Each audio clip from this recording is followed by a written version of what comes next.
conductance of electrolytic solution. Okay, first you have to be familiar about the Ohm's law. Ohm's law, what does Ohm's law say? That the strength of the current flowing through a conductor is directly proportional to the potential difference V across the conductor. Okay, in order to remove the proportionality sign, we have to introduce a constant, and that is 1 by R. ठीक है, so I is equivalent to V by R, or R is equivalent to V by I. Okay, where R is the proportionality constant and is known as resistance of the conductor. Its unit is ohm. Now what do you understand by resistance? ठीक है, resistance is the hindrance provided by the solution in the passage of the current. Resistance is directly proportional to the distance between the electrodes, that is denoted by L, and inversely proportional to the area of the cross section of the electrodes, that is denoted by A. Or R is equivalent to rho L by A. Rho is the, in order to remove the proportionality sign, rho is the constant that is being introduced, and it is termed as specific resistance of specific resistance और resistivity. ठीक है, specific resistance अब क्या होता है बेटा? Resistance when L is equal to 1 centimetre and area of cross section is 1 centimetre square. ठीक है, unit length and unit area, also known as resistivity. Now what do you mean by resistivity? Resistivity यही हो जाएगा आपका R is equal to rho L by A. ठीक है, इससे आप रेजिस्टिविटी के लिए एक्सप्रेशन निकाल सकते हो. ओके, रो को इधर रहने दो और बाकी को उस साइड ले जाओ, तो rho is equal to R A by L. ठीक, यूनिट क्या हो जाएगा? रेजिस्टेंस का यूनिट ओम था, एरिया ऑफ क्रॉस सेक्शन का यूनिट क्या है? सेंटीमीटर स्क्वायर, लेंथ का यूनिट सेंटीमीटर है, तो रेजिस्टिविटी का यूनिट हो जाएगा ओम सेंटीमीटर और ओम मीटर. ठीक है, now conductance. Conductance, what do you mean by conductance? Conductance is the opposite of resistance. ठीक है, रेजिस्टेंस क्या था? जो hindrance provided by the solution in the passage of the current. और कंडक्टेंस क्या हो जाएगा? The ease with which the current flows through a conductor. It is reciprocal of resistance. So C is equal to 1 by R. ठीक है, C आपका है conductance, R था resistance, रो था स्पेसिफिक रेजिस्टेंस और रेजिस्टिविटी. ठीक है, यूनिट हो जाएगा, रेजिस्टेंस का इन्वर्स है तो रेजिस्टेंस का इन्वर्स ही यूनिट भी हो जाएगा, ओम इन्वर्स और मू और सीमेन. ठीक, conductivity. Conductivity, what do you mean by conductivity? Kappa is equal to 1 by rho. जैसे कंडक्टेंस रेजिस्टेंस का रेसिप्रोकल है, वैसे ही कंडक्टिविटी और specific conductance is reciprocal of resistivity और स्पेसिफिक रेजिस्टेंस. ठीक है, अब देखो बेटा, rho is equal to R A by L था. रो क्या था? रेजिस्टिविटी या स्पेसिफिक रेजिस्टेंस था. अभी इसका इन्वर्स है kappa, that is specific conductance और कंडक्टिविटी, तो ये इसका ही इन्वर्स हो जाएगा अगर इन टर्म्स में ले रहे हैं, तो L बाय R A हो जाएगा. ठीक है, L बाय R A. अब यूनिट इससे आप निकाल सकते हैं, unit is equal to ohm inverse, centimetre inverse और सीमेन सेंटीमीटर इन्वर्स. ठीक, now what do you mean by cell constant? Cell constant क्या होता है? The quantity L by A is called the cell constant. इस quantity को cell constant कहते हैं. ठीक है, because it is constant for each galvanic cell. ठीक, L आपका क्या है? Distance between the electrode, and A is the cross sectional area of the electrode. ठीक है, cell constant is equal to conductivity into resistance. Cell constant की value क्या होती है? Is equal to conductivity into resistance, that is kappa into R. और conductivity upon conductance कह सकते हो, क्योंकि R क्या है? रेसिप्रोकल है किसका? कंडक्टेंस का. ठीक है, so cell constant is denoted by G. अब यूनिट क्या हो जाएगा बेटा? कंडक्टिविटी और स्पेसिफिक कंडक्टेंस का यूनिट होता है सेंटीमीटर, वो सॉरी सीमेन सेंटीमीटर इनवर्स. ठीक है, कंडक्टेंस का सीमेन होता है, तो सीमेन अब सेंटीमीटर इनवर्स अपॉन सीमेन, सीमेन सीमेन कैंसिल आउट हो जाएगा, हेंस इट्स यूनिट और सेल कांस्टेंट का यूनिट इज सेंटीमीटर इनवर्स. ठीक है, अब देखो ये इतने सारे एक्सप्रेशंस इसलिए बताए गए हैं खाली कि L by A is also cell constant, conductivity into resistance is also cell constant, conductivity upon conductance is also cell constant. के न्यूमेरिकल में जो भी वैल्यू दी हुई हो उसके अकॉर्डिंग आप ले फॉर्मूला पुट करके आप वैल्यू निकाल लेंगे. Okay, it's if conductivity of 0.1 normal KCl is 1.2 into 10 to the power -2 siemens centimetre inverse and resistance is 60 ohm. Find cell constant. So you can find it by putting this expression. ठीक है, conductivity into resistance. Conductivity दी हुई है, resistance दिया हुआ है, you can calculate ना. यहाँ पे this one will be the answer. ठीक, now comparison between metallic and electrolytic conduction. ठीक है, मेटालिक कंडक्टेंस कौन करते हैं? Metallic conductor such as copper wires and etcetera. ठीक है, कॉपर है, बहुत सारे मेटल्स हैं that conduct electricity okay through the flow of electrons. And electrolytic conduction कौन करते हैं? इलेक्ट्रोलाइट्स करते हैं. ठीक है, through movement of ions. So what is the difference between the metallic and the electrolytic conduction? Metallic conduction electric current flows due to the movement of electrons. ठीक है, electrolytic conduction electric current flows due to the movement of ions. In metallic conduction no chemical change occurs, कोई भी chemical change नहीं हो रहा है. In electrolytic conduction ions are oxidised और reduced at the electrodes. ठीक है. Metallic conduction it does not involve the transfer of any matter, कोई भी मैटर का ट्रांसफर नहीं हो रहा है. फ्लो ऑफ इलेक्ट्रॉन्स के थ्रू इलेक्ट्रिसिटी कंडक्ट हो रही है, जैसे कॉपर वायर में होती है. ठीक है. Electrolytic conduction it involves transfer of matter in the form of ions. ठीक. तो यहाँ पे कोई भी डीकॉम्पोजिशन नहीं हो रहा है मैटर का during metallic conduction, whereas decomposition of the electrolyte into its constituent ions is taking place in case of electrolytic conduction. Okay. Resistance increases with increase in temperature. Temperature बढ़ने के साथ जो colonel's का vibration होता है वो बढ़ जाता है and hence resistance increases with increase in temperature, यानी कंडक्टिविटी क्या होगी, डिक्रीज होगी टेम्परेचर बढ़ेगा तो. ठीक है. In electrolytic conduction resistance decreases with increase in temperature, hence temperature बढ़ने के साथ कंडक्टिविटी बढ़ेगी in case of electrolytic conduction. Metallic conduction Faraday's laws is not followed by metallic conductors but Faraday's laws is followed by electrolytic conductors. Okay. Now factors on which conductance depends. First is the nature of electrode, second is the concentration of solution and third is the temperature. ठीक है. Molar conductivity. Molar conductivity, the conductance of the solution which contain 1 mole of solution placed between two parallel electrodes separated by 1 centimeter and have a large cross sectional area to keep whole solution. ठीक है. Conductance of the solution which contain 1 mole of solution. ठीक है. 1 molar solution है, place between 2 parallel electrode separated by, और जो distance है between the electrodes that is 1 centimetre and have a large cross sectional area, ताकि whole solution उसके cover कर सके. ठीक है. Now this lambda m is equal to 1000 by c into kappa. Molar conductivity के लिए एक्सप्रेशन क्या है, molar conductivity is equal to kappa by concentration. अब कॉन्सेंट्रेशन किस में होती है, ज़्यादातर मोलैरिटी में होगी ना, तो molarity is mole per litre. तो और ये कप्पा की वैल्यू किस में है बेटा, unit. What is the unit of kappa, बताइए. Unit of kappa is siemens centimetre inverse. ठीक है. Siemens centimetre inverse. और कॉन्सेंट्रेशन आपकी दी हुई है mole per litre. Concentration in terms of molarity दी हुई है, तो मोल पर लीटर. तो पर लीटर को पर सेंटीमीटर क्यूब या क्यूबिक सेंटीमीटर या ml में कन्वर्ट करने के लिए वी हैव टू क्या करना रहेगा, डिवाइड करना रहेगा बाय 1000. ठीक है. तो ये डिवीजन फैक्टर नीचे डिनोमिनेटर जो था वो ऊपर आ जाएगा. ठीक है, in numerator. Okay. So 1000 by m into kappa. m is the molarity. अब यूनिट निकाल लो मोलर कंडक्टिविटी का. तो आप देख लो कप्पा की यूनिट क्या है, siemens centimetre inverse upon concentration या मोलैरिटी की यूनिट क्या है बेटा, मोलैरिटी की यूनिट तो मोल पर लीटर है, बट हमने 1000 से डिवाइड करके किस में कर लिया है, सेंटीमीटर इनवर्स में कर लिया है. तो ये हो जाएगा मोल सेंटीमीटर, मोल पर क्यूबिक सेंटीमीटर. ठीक है. ये -3 ऊपर जाके +3 हो जाएगा, -1 +3. ठीक. अब यूनिट, फाइनल यूनिट आपका आ जाएगा सीमेन सेंटीमीटर स्क्वायर पर मोल. ठीक है. This one is the unit of molar conductivity. ठीक. अब इक्विवेलेंट कंडक्टिविटी. इक्विवेलेंट कंडक्टिविटी यहाँ पे बस हम मोलैरिटी ले रहे थे, यहाँ नॉर्मेलिटी ले लेंगे.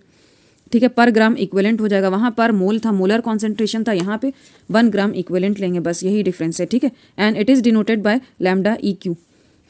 Conductance of a solution containing 1 gram equivalent of the electrolyte or the dissolved substance when placed between two parallel electrodes of 1 centimeter apart, यानी distance between the electrodes is 1 centimeter and large enough to contain whole solution between them. ठीक है. यहाँ भी again concentration मोल पर ग्राम equivalents पर litre थी, तो पर लीटर को पर सेंटीमीटर क्यूब या पर ml में कन्वर्ट करने के लिए ऊपर हमने 1000 डाल दिया है. ठीक है. यूनिट यहाँ पे क्या हो जाएगी, नॉर्मेलिटी ली है ना, नॉर्मेलिटी ली है, तो यहाँ पे क्या हो जाएगा, मोल की जगह हो जाएगा ग्राम इक्विवेलेंट्स. ठीक है. तो मोल की जगह क्या हो जाएगा, siemens centimetre square gram equivalent per gram equivalent. ठीक. ओके. पूरा सेम रहेगा. Now relation between molar conductivity and equivalent conductivity. तो रिलेशन इसका क्या है, equivalent conductivity is equal to molar conductivity upon Z, where Z is the number of individual charges that are being carried by ions of the electrolyte. ठीक है. Example जैसे BaCl2 के लिए हो जाता है Z2. ठीक है. NaCl के लिए 1 हो जाएगा. वहाँ पे मोलर कंडक्टिविटी और स्पेसिफिक कंडक्टिविटी सेम हो जाएगी. फॉर इलेक्ट्रोलाइट्स जैसे NaBr Z is equal to 1. ठीक है. ये दोनों ही यूनिवेलेंट है, Na as well as Br. तो इक्विवेलेंट कंडक्टिविटी, मोलर कंडक्टिविटी दोनों इक्विवेलेंट होंगी, एक दूसरे के इक्वल होंगी. फॉर BaSO4 डाई barium as well as sulphate both ions are divalent है ना. तो Z is equal to 2, equivalent conductivity is equal to molar conductivity का हाफ हो जाएगा, ठीक है। For AlCl3 aluminium is trivalent है ना, और 3 क्लोरीन आयंस हैं तो टोटल 3 माइनस चार्ज होगा, तो Z is equal to 3 and equivalent conductivity is equal to 1/3 of molar conductivity. अब for Fe2SO4 whole thrice total charge positive या नेगेटिव कितना है, 6 है, ठीक है। Fe2SO4 whole thrice -2 into 3 -6 +3 into 2 +6, ठीक है। तो Z इज इक्वल टू 6 और equivalent conductivity is equal to 1/6 of molar conductivity. Okay, now calculate molar conductivity and equivalent conductivity of 10⁻³ molar XY2 solution. अब XY2 सोल्यूशन है तो आप समझ लो कितना Z होगा, 2 होगा, ठीक है। Molar conductivity is equal to, ये कैसे डिसोसिएट करेगा, सबसे पहले ये देखो XY2, X अगर कैटायन है तो ये X2 प्लस होगा और Y एनायन है तो Y माइनस होगा और 2 इंटू 1 माइनस तो -2 हो जाएगा, -2 + 2 यानी टोटल नेट चार्ज है 2, ठीक है। Molar conductivity is equal to kappa into 1000/c, यही लगा देंगे आप। नाउ कंडक्टिविटी इज गिवन, ठीक है, कंडक्टिविटी और kappa is given into 1000 upon concentration in terms of molarity is given, तो मोलर कंडक्टिविटी तो आपने निकाल ली, इक्विवेलेंट कंडक्टिविटी आप इस फॉर्मूले से निकाल सकते हो, ठीक है। Equivalent conductivity is equal to molar conductivity upon Z factor, तो नेट चार्ज कितना है, 2 है, Z इज इक्वल टू 2 है, ये ऐसे डिसोसिएट करेगा, ये भी 2 या XY2, ठीक है। Molar conductivity you already have calculated upon Z that is equal to 2, so you can calculate equivalent conductivity as well. Okay, अब ये देखो बेटा एग्जाम्पल देख लो, the electrical resistance of a column of 0.05 molar NaOH solution of diameter 1 centimetre and length 50 centimetre is 5.55 into 10⁻³ ohm. Calculated resistivity, conductivity and molar conductivity, ठीक है। अब देखो एरिया ऑफ क्रॉस सेक्शन कैसे निकालोगे, area of cross section πr², radius is already given ना, radius दिया हुआ है, नहीं डायमीटर दिया है, डायमीटर का हाफ रेडियस होता है, ठीक है। 1 सेंटीमीटर डायमीटर है तो 1/2 हो जाएगा रेडियस, तो एरिया निकाल लोगे इससे। रेजिस्टिविटी का आपको फॉर्मूला कौन सा लगाएंगे यहाँ पे, resistivity rho is equal to RA/L, ठीक है। कंडक्टिविटी क्या निकाल देंगे, कंडक्टिविटी तो आपको पता ही है, conductivity is reciprocal of resistivity, तो जो भी आया उसको रेसिप्रोकेट कर दो, कंडक्टिविटी की भी वैल्यू आ जाएगी। Now molar conductivity, molar conductivity कैसे निकालोगे, मोलर कंडक्टिविटी का फॉर्मूला लगा दो, that is kappa into 1000/c, c here is molarity, concentration is molarity, in terms of molarity you have to take. Okay, variation of conductivities with concentration, concentration या dilution के साथ कैसे conductivity variate करती हैं different conductivities, ठीक है। तो now volume is inversely proportional to the concentration. Okay, volume बढ़ाते जाएंगे तो कॉन्सेंट्रेशन डिक्रीज होता जाएगा, ठीक है। Dilution is inversely proportional to specific conductance, ठीक है। Dilution is inversely proportional to specific conductance, Y.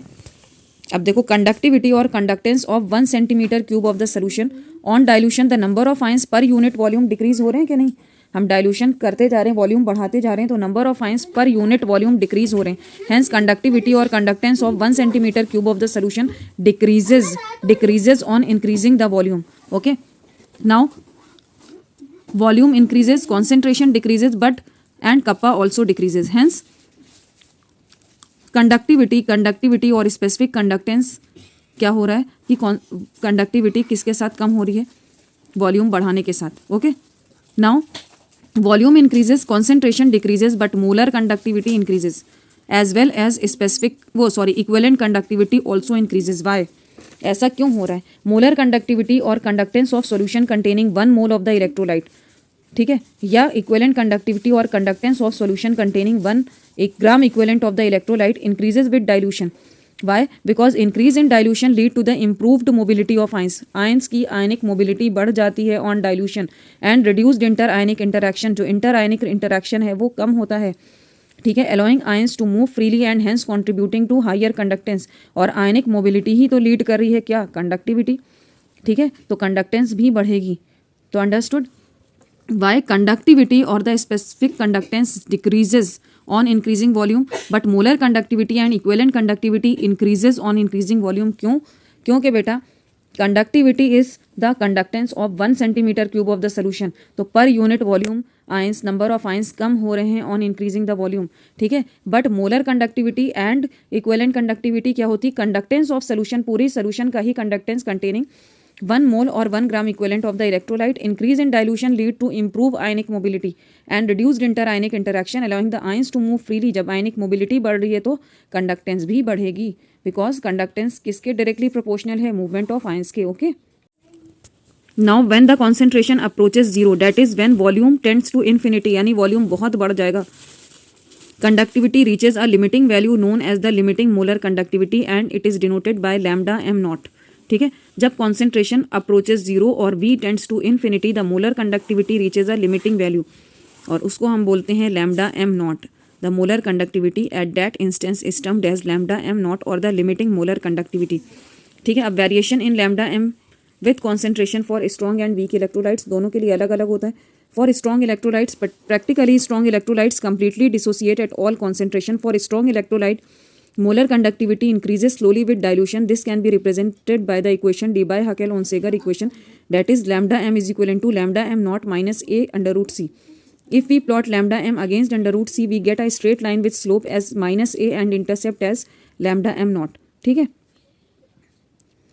y is equivalent to mx plus c के टर्म्स में है. ठीक है. Equation of the straight line. The value of the constant a depends upon the type of electrolyte, that is the charges on the cation and A9 produced on the dissociation of electrolyte in the solution.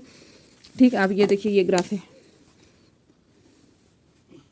Strong electrolyte के लिए variation linear होता है. ठीक है. अब बेटा ये graph देखिए, under root concentration versus lambda m. ठीक है. That is molar conductivity. तो ये लीनियर ग्राफ है. ठीक है. यहाँ पे देखिए वॉल्यूम, इधर वॉल्यूम इस साइड डिक्रीज इंक्रीज करा और ये कॉन्सेंट्रेशन इस साइड इंक्रीज करी. ठीक. तो जैसे जैसे हम वॉल्यूम बढ़ाते जा रहे हैं, डाइल्यूट करते जा रहे हैं, तो देखो मोलर कंडक्टिविटी बढ़ती जा रही है. वॉल्यूम बढ़ा रहे हैं तो मोलर कंडक्टिविटी बढ़ रही है. ठीक. तो यहाँ तक कुछ ग्राफ आता है. ठीक है. अब हम लिमिटिंग मोलर कंडक्टिविटी या molar conductivity at infinite dilution कैसे निकाल सकते हैं. ये पॉइंट है जब वॉल्यूम टेंड्स टू इन्फिनिटी और कॉन्सेंट्रेशन बिकम जीरो. ठीक है. तो इस जो भी हमारी लाइन थी, ये जो प्लॉट था, उसको एक्स्ट्रापोलेट कर देंगे अगर इस एक्सिस तक, वाई एक्सिस तक, तो हमें क्या मिल जाएगी, molar conductivity at infinite dilution और लिमिटिंग मोलर कंडक्टिविटी की वैल्यू हमें मिल जाएगी. But in case of weak electrolytes do not ionise completely in the aqueous as well as in the molten state. ठीक है. एग्जाम्पल आपका हो गया एसिटिक एसिड, कार्बोनिक एसिड. जो वीक एसिड्स हैं, वीक बेसिस हैं, या salts of weak acids and weak bases हैं, ये सारे कैसे होते हैं, वीक इलेक्ट्रोलाइट्स होते हैं. ठीक है. With dilution the degree of dissociation increases resulting in increase in the number of ions. In case of weak electrolytes, lambda m naught की value increases steeply with dilution, especially in low concentration region.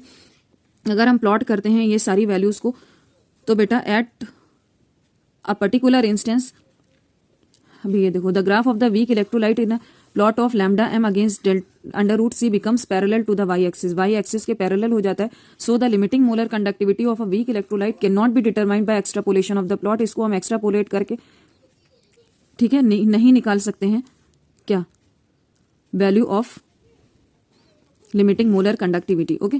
So at infinite dilutions, that is C tends to 0, electrolyte dissociates completely, alpha is equivalent to 1, but at such low concentration the conductivity of the solution is so low that it cannot be measured accurately. तो अब क्या करेंगे, अब Kohlrausch law आता है for week electrolytes. ठीक है. For determination of the molar conductivity of weak electrolytes. ठीक. नाउ डिग्री ऑफ डिसोसिएशन क्या होती है, ratio of the molar conductivity at a specific concentration to the molar conductivity at infinite dilution, या limiting molar conductivity. Alpha is equal to lambda m upon lambda m naught. ठीक है. Kohlrausch law. Kohlrausch examined lambda m naught और limiting molar conductivity values for a number of strong electrolytes. वो तो निकाल सकते थे ना through graph. And found that for a pair of electrolytes with the same negative ion but differing only in the positive ion, difference between the limiting molar conductivity value is constant. अब देखो इस case में, तीनों case में क्या है, anions same रखे गए हैं, केटाइंस डिफर कर दिए गए. इसमें भी ऐसे ही देखो, इसमें भी देखो, और सबकी डिफरेंस सेम है, 23.4 ओम इनवर्स सेंटीमीटर स्क्वायर पर मोल. ठीक है. Similarly with the common cation, difference between the lambda m not values is also constant. अब इन्होंने क्या करा, केटाइन कॉमन रख लिया, एनाइन डिफर कर दिए. KBr KCl, NaBr NaCl, तब भी सेम वैल्यू थी लिमिटिंग मोलर कंडक्टिविटी की, that is 1.8 ohm inverse centimetre square per mole. तो ये इन्होंने ऑब्जर्व करके ही, इन ऑब्जर्वेशन के थ्रू निकाला Kohlrausch law of independent migration of ions.